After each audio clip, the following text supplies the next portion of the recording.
जुन मल नपाएर आएका त हुनुहुन्छ, उहाँ यो समस्या समाधान गर्नुपर्छ भन्ने कुरा पनि मैले सम्मानित सदनमा सम्माननीय सभामुख मार्फत मैले सम्पूर्णलाई यो भन्न चाहे। यो भन्दा पहिला पनि हामीले बार कृषिको बारेमा, मल नपाएको बारेमा हामीले कुरा उठाइराखेका छौँ र मैले के भन्न चाहन्छु भने मन्त्रीजी अगाडि हुनुहुन्छ, पक्कै पनि उहाँले कुनै के अरे अब इन्डिया जानुभएको थियो, मलको केही व्यवस्था गर्नुभएको छ होला र उहाँले पक्कै पनि रोस्टमबाट जानकारी गराउनु हुनेछ भन्ने विश्वास लिएको छु। र जुन हामीले अहिले मात्र चाहिँ यो प्रस्ताव आएको कारणले मात्र छलफलमा अगाडि बढेका होइनौँ। पहिला पनि हामी नेकपा हुँदाखेरि पनि हामी यो मलको विषयमा बार हामीले आवाज उठाएकै थियौँ र जहिले किसानहरूलाई यो मलको आवश्यक पर्छ तब मात्र हामीले मलको आवश्यक पर्यो भनेर हामीले आवाज उठाइराखेका हुन्छौँ। र जुन हामीले मैले के भन्न चाहन्छु भने कृषिमा चाहिँ हामीले महत्त्व दिए तापनि जुन कृषकहरूले पाउने मल कहिल्यै कुन समयमा पनि जुन बाली लाउने समय हुन्छ त्यसमा पनि कृषकहरू आतंक परेको अवस्था छ। यसलाई चाहिँ सरकारसँग पनि अनुरोध गर्न चाहन्छु, यो समस्या भनेको कुनै दलको होइन, कुनै सरकारको होइन, कुनै पार्टीको होइन, सिङ्गो देशको जनता कृषक जनताहरूको समस्या हो। यसमा चाहिँ सरकार प्रतिपक्ष सम्पूर्ण एक भएर जुन जनताले पाउनुपर्ने र उहाँहरू जुन मल नपाएर आएका त हुनुहुन्छ, उहाँ यो समस्या समाधान गर्नुपर्छ भन्ने कुरा पनि मैले सम्मानित सदनमा सम्माननीय सभामुख मार्फत मैले सम्पूर्णलाई यो भन्न चाहे। जहिले पनि हामी चाहिँ एक आपसमा चाहिँ प्रतिपक्षलाई सरकारले प्रतिपक्षलाई एक आपसमा चाहिँ दोष दिने भन्दा पनि जनताका समस्या के हो र कसरी अगाडि बढ्नुपर्छ भन्ने कुरा हामीले लिनुपर्छ। र मैले यहाँ एउटा के भन्न चाहे भने हामीले जुन यो काठमाडौँमा थुप्रिरहेको मल छ त्यो मल फोगट छ, त्यसलाई चाहिँ कुहिनी एक ठाउँमा नकुहिनी एक ठाउँमा गरेर हामीले सङ्कलन गर्न सक्यौँ भने पनि त्यसबाट पनि केही कृषकहरूलाई केही मल उत्पादन गर्ने एउटा त्यो पनि गर्न सक्छौँ। तर यहाँ जुन फोगट थुप्रिएको छ हिँड्दाखेरि पनि अब जनता कुन दिनमा रोगले यो फोगटले गर्दाखेरि जनतामा रोग लाग्छ भन्ने कुरा पनि यो हामीले भुल्न हुँदैन। स्पष्ट गर्न चाहन्छु सभामुख महोदय, यो रासायनिक मलको विषयमा जुन मान्यज्यूहरूले उठाउनु भएको छ निश्चित रूपमा यो मुलुकको लागि, राष्ट्रको लागि र यो साझा समस्या हो। हामी सबै सांसदजीहरूले, सबै पोलिटिकल पार्टीहरूले यो विषयहरूलाई गम्भीरताका साथ यहाँ जुन विषयहरू उठेको छ यसको लागि होइन सरकारको तर्फबाट अहिलेसम्म भएका पहलहरूको बारेमा जुन जिज्ञासाहरू प्रस्तुत भएको छ यसको बारेमा होइन केही स्पष्ट गर्न चाहन्छु। सामान्य सभामुख महोदय, यो भारत भ्रमणको बारेमा अप्रिल 1 देखि 3 तारिकसम्म सामान्य प्रधानमन्त्रीजीको नेतृत्वमा भारत भ्रमणको समयमा पनि मल खाद र अन्य कृषिसँग जोडिएका विषयहरू त्यसमा होइन मन्त्रालयको तर्फबाट म पनि सहभागी थिएँ र त्यति बेला दुईटै प्रधानमन्त्रीजीको बीचमा होइन छलफल हुँदा पनि मल खादको लागि पनि भारत सरकारको तर्फबाट स्वयं माननीय प्रधानमन्त्री मोदीजीको तर्फबाट पनि सकारात्मक रूपमा चाँडै नै हामी मल उपलब्ध गराउँछौँ भने दुईटै प्रमुखको बिचमा पनि यी विषयहरू प्रस्तुत भएका हो र त्यति बेला पनि एउटा प्रेस रिलिजमा पनि यो कुराहरू आएकै हो। र त्यति बेला एउटा कुरा के भएको थियो भने कि अब जुन भारत सरकारको मन्त्रीहरूसँग कम समयको अभावको कारणले त्यति बेला फर्टिलाइजर मिनिस्टरसँग र कृषि मन्त्रीसँग भेट हुने अवस्था नभएकोले पछि आएर यी विषयहरूको लागि फेरि एकचोटि आएर छलफल गरेर यी विषयहरू जुन लामो समयदेखि होइन उठेका विषयहरूलाई सम्बोधन कसरी गर्न सकिन्छ भने छलफल गर्ने कुरा भएको थियो एक भारत भ्रमणमा। दोस्रो कुरा के थियो भने कि अहिले नेपालमा हाम्रो संविधानमा होइन खाद्य सुरक्षाको होइन ग्यारेन्टी गरेको छ, ऐन बनिसकेको छ र नियमावली बनेको छैन। नियमावली नबन्दाखेरि यसै बिचमा वर्ल्ड फुड सेक्युरिटी जुन संस्था छ त्यो संस्थाले नेपाल सरकारलाई पत्रचार गर्यो। अब यो फुड सेक्युरिटीको बारेमा भारत सरकारमा जुन प्रकारको अवस्था छ, कसरी त्यहाँको होइन गरिब जनतालाई अनि खाद्य सुरक्षाको व्यवस्था गरेको छ, त्यसैको विषयमा होइन छलफलको विषय पनि थियो।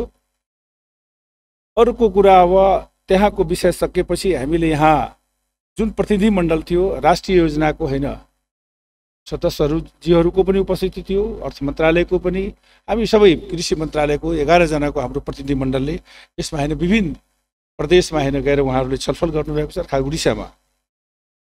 र यही बिचमा हामीले समय अलिकता के मिलायो भने नेपालमा हाम्रो किसानहरू धेरै लामो समयदेखि भारत निर्यात हुने वस्तुहरूको सम्बन्धमा नेपाल पक्षबाट होइन 7वटा क्वारेन्टाइन छ।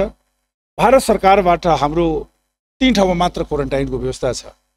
हाम्रो यताको होइन व्यापार गर्ने होइन व्यापारीहरूलाई, उद्योगीहरूलाई लामो समय चाहिँ त्यो सीमामा बस्नुपर्ने अवस्था थियो। अहिले पनि काकरभिटामा हाम्रो चिया निर्यात हुँदाखेरि लामो समयसम्म कलकत्ताबाट होइन त्यसको प्रमाणपत्र ल्याउनु पर्ने टेस्टको, अर्को चाहिँ दिल्लीबाट मात्र ल्याउनु पर्ने, तेस्रो भनेको लखनऊबाट।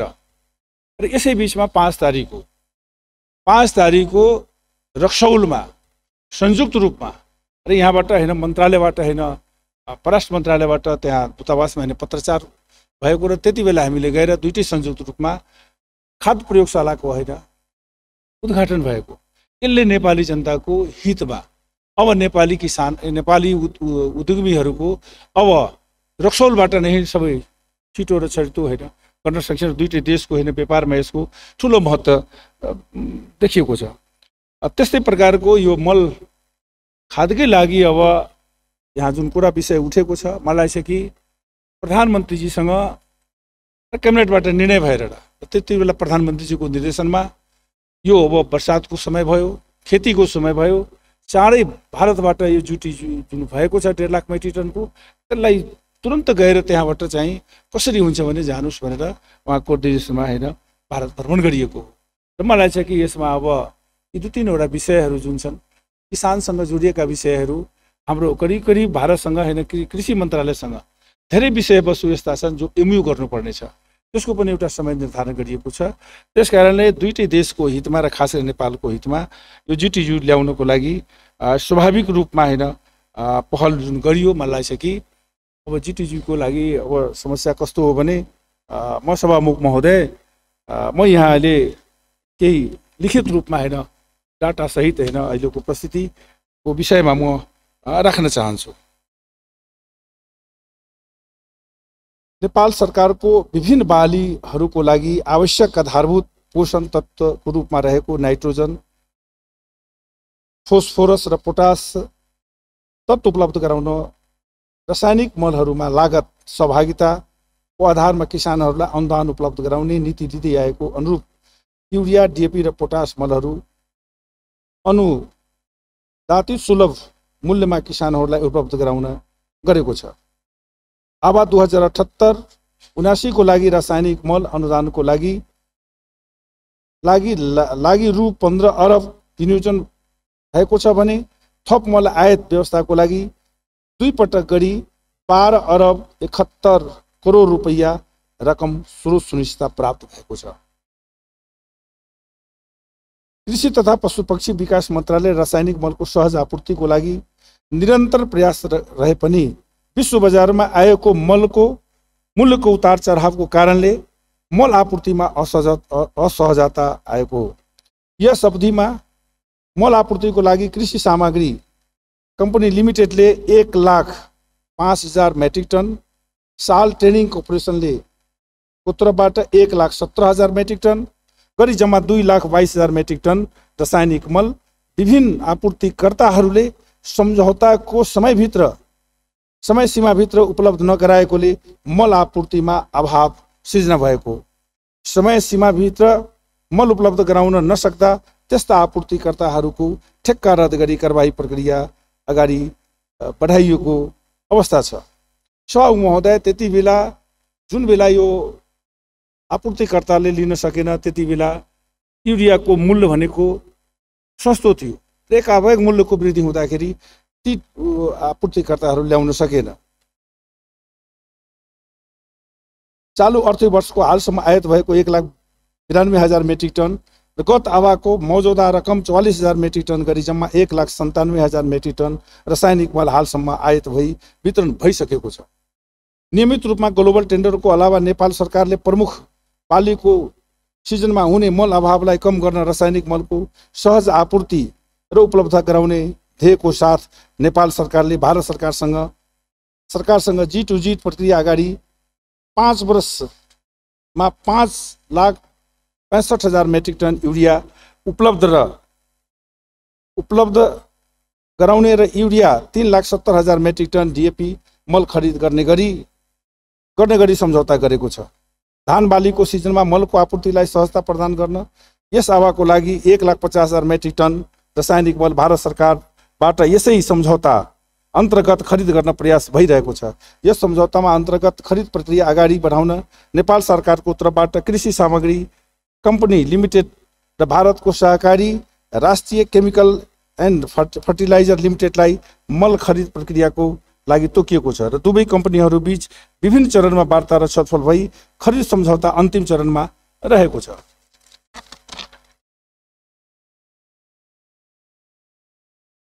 केही समयदेखि विश्वव्यापी महामारीका कारण फैलिएको कोभिड-19 का कारण खडा भएको विषम परिस्थिति र अन्तर्राष्ट्रिय रूपमा रासायनिक मलको उत्पादनमा आएको ह्रास र युद्ध र विभिन्न प्रकारको इन्धनको उत्पादनमा भएको गिरावट तथा मूल्य वृद्धिका कारण रासायनिक मलको अन्तर्राष्ट्रिय बजार मूल्यमा तीव्र वृद्धि भई सहज आपूर्तिमा ठूलो व्यवधान आएको छ र यसै बीचमा रासायनिक मल र इन्धनको प्रमुख उत्पादन क्षेत्रका रूपमा रहेको रुस र युक्रेनको बीचमा बढ्दो तनाव र पछिल्लो समयमा सुरु भएको युद्धले कोभिड-19 को कारणले रासायनिक मलको बजारमा थप बाधा थपेको छ। यी सबै परिस्थितिका स्वरूप रासायनिक मलको अन्तर्राष्ट्रिय मूल्य अप्रत्याशित रूपमा वृद्धि भएको छ। गत आवामा ज्येष्ठ महिनामा औसत युरियाको मूल्य करिब 55 रुपियाँ प्रति केजी र DAP को मूल्य करिब 82 केजी रहेकोमा हाल अन्तर्राष्ट्रिय बजारमा युरियाको मूल्य 98 रुपियाँ हैन प्रति केजी, DAP को मूल्य करिब 150 केजी 1 केजी को 150 रुपियाँ हैन मूल्य रहेकोले जुन गत आवाको यही अवधिमा मूल्य भन्दा निकै बढिरहेकोले चालु आवाको मल आपूर्ति सिजनको माघ र फागुनको दौरानमा युरिया मलको बढीमा रु 139 प्रति केजी र DAP को मूल्य प्रति केजी 168 रुपियाँ प्रति केजी पुगेको थियो। हाल सरकारले रासायनिक मलको मूल्य प्रणाली अनुसार आयात बिन्दुमा युरियाको मूल्यमा हैन DAP मा हैन 44 रुपियाँ र युरियामा 15 रुपियाँ केजी रहेको छ। यसरी सरकारले कृषि उत्पादनलाई प्रवर्धन गर्न ठूलो रकम अनुदानमा प्रभाव गरेको छ, तर आपूर्ति सहज बनाउन कठिनाइ परेको छ।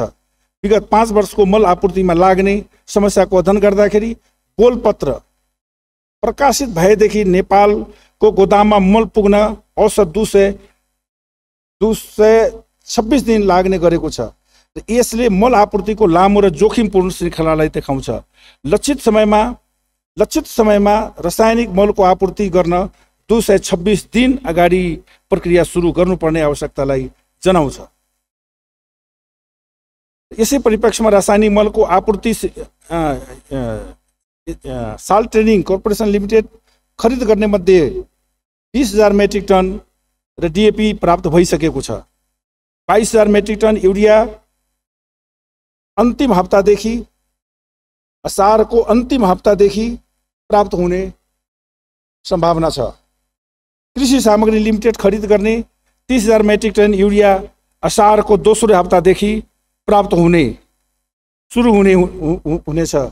20,000 मेट्रिक टन DAP असारको तेस्रो हप्तादेखि प्राप्त हुने सुरु हुने सम्भावना छ। 20,000 मेट्रिक टन डिएपी असारको अन्तिम हप्तादेखि प्राप्त हुने सम्भावना छ।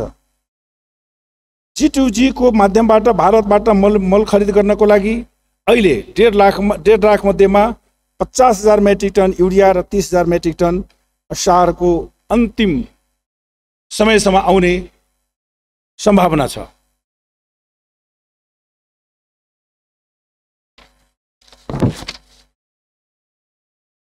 र अहिले अहिले नेपाल सरकारको मौजाद रहेको गोदाममा कृषि सामग्रीसँग अहिले 500 मेट्रिक टन युरिया खाद अहिले गोदाममा मौजुद छ। 7,000 मेट्रिक टन डिएपी गोदाममा मौजुद छ। 6,972 पोटास अहिले मौजुद छ। साल ट्रेनिङसँग अहिले 6,000 मेट्रिक टन डिएपी मौजुद छ। 500 मेट्रिक टन युरिया अहिले मौजुद छ। 14,000 मेट्रिक टन अहिले यो 15 गते असारको 15 गते भित्रमा आइपुग्ने अवस्था छ।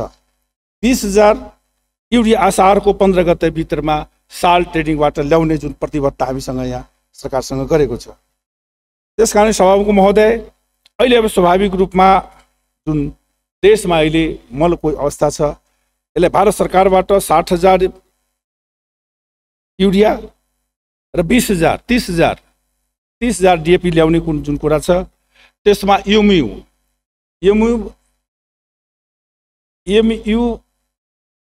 फरवरीको 28 तारिक सम्झौता भएको एमयू भएको।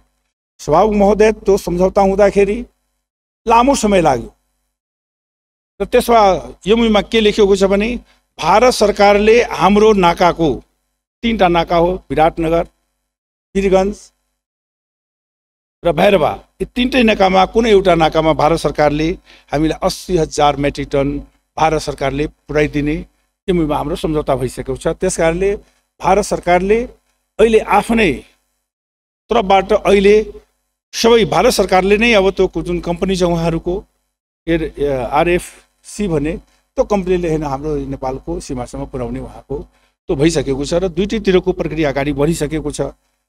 दोस्रो कुरा सभामुख महोदय, यसमा यही 1 गते बुधबारको दिन कृषि सामग्रीको तर्फबाट भारत सरकारसँग अब एउटा मूल्य प्राइसको बारेमा छलफल हुन्छ। त्यो छलफल त्यहाँबाट भइसकेपछि त्यो प्राइस कृषि सामग्रीले नेपाल लिएर आउँछ र यहाँ हामीले क्याबिनेटबाट त्यसलाई पास गरेर बल्ल यो प्रक्रिया अगाडि बढ्छ। त्यसकारण 1 गतेदेखि यो प्रक्रिया अगाडि बढ्छ र विश्वास छ कि यो महिनाको अन्तिमसम्म भारतबाट यति आउने अवस्था छ। दोस्रो कुरा सभामुख महोदय, भारत सरकारसँग हामीले यसपालि कुरा गऱ्यौँ, त्यहाँको मल खाद मन्त्रीसँग, फर्टिलाइजर मिनिस्टरसँग कुरा भयो। अब हाम्रो आवश्यकता भनेको प्रति वर्ष नेपाल सरकारलाई चाहिएको 10 लाख मेट्रिक टन हो, तर अहिले हामीले 5 लाख मेट्रिक टन हामीलाई युरिया र डिएपी र पोटास चाहिन्छ। भारत सरकारले प्रति वर्ष 1.5 लाख मेट्रिक टन दिने, 5 वर्षमा 10% थप्दै जाने र हामीले के भन्यो भने अब भारत सरकारले 3.5 लाख मेट्रिक टन अन्य G2G गर्ने हो, अन्य देशसँग गर्दाखेरि भारत सरकारले नै हामीलाई उपलब्ध सबभन्दा राम्रो हुन्थ्यो। नजिक हामीलाई भाडा पनि कम लाग्ने, समयमा उपलब्ध भइहाल्ने हैन। त्यसकारणले यसपालि भारत सरकारले पनि 3.5 लाख प्रति वर्ष थप्ने कुरा भएको छ, आश्वासन दिएको छ। अब हामीले यहाँबाट चाँडै अब भारत सरकारलाई एउटा पत्रचार गर्छौं र यो G2G को प्रक्रिया अगाडि बढ्छ। अर्को G2G फेरि 3.5 लाख मेट्रिक टन, 1 वर्षमा 5 लाख मेट्रिक टन दिने सरकारले जुन विश्वास एउटा दिएको छ र मलाई चाहिँ विश्वास छ कि भारत सरकारले अब प्रति वर्ष हामीलाई 5 लाख मेट्रिक टन दिन्छ। त्यसले के हुन्छ कि हाम्रो समयमा अब हाम्रो समयमा यो टेन्डर प्रक्रियाबाट जुन छ सभामुख महोदय, यो टेन्डर प्रक्रियाबाट कहिले पनि नेपाली जनतालाई समयमा मल खाद उपस्थिति हुने अवस्था देखिएन। यसमा धेरै लामो समय लाग्ने, धेरै झन्झटिलो हुने र कहिले नेपाल सरकारको पनि हेर्ने जुनसुकै पार्टी